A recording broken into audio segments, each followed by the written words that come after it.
Hey everyone, good evening, good evening.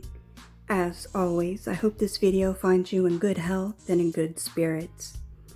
So I'm sure a lot of you heard about what happened today with the attempted assassination of Trump. And I don't want to go too much into detail, but I wanted to share some interesting things that crossed my mind when this had happened. I'm going to take more of the, you would say, conspiracy theory type of approach to this. So when this happened, the assassination attempt reminded me of JFK when he was shot on November 22nd, 1963, which then made me think of how today in history, July 13th, 1960, JFK won the Democratic presidential nomination of the first ballot of his party's convention in Los Angeles. So I thought that was an interesting coincidence on the dates there.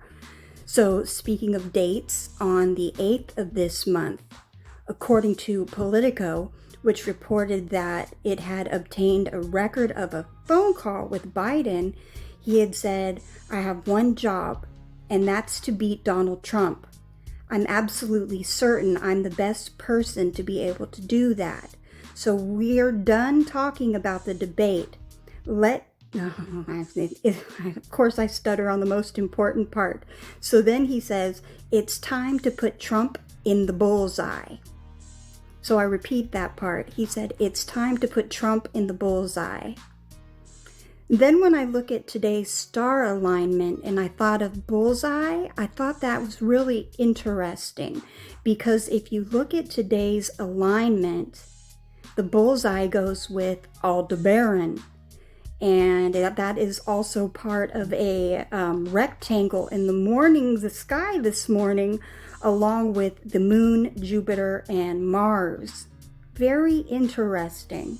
Bullseye, Aldebaran, and then what was with it. So if you know in witchcraft what the moon stands for, it can signify illumination, insight, as well as guidance. And Jupiter was the chief deity of Rome's state religion throughout the Republican and imperial eras, and until Christianity became the dominant religion of the empire. But most importantly was Mars in that triangulum there, because Mars is the god of what? Of war. Yeah, he's the god of war. And then the last thing I found interesting was that the shooter was 20 years old. If you're familiar with the 20th card of the major arcana, it's the card of judgment. So things that make you go, I don't know, you guys. What are your thoughts?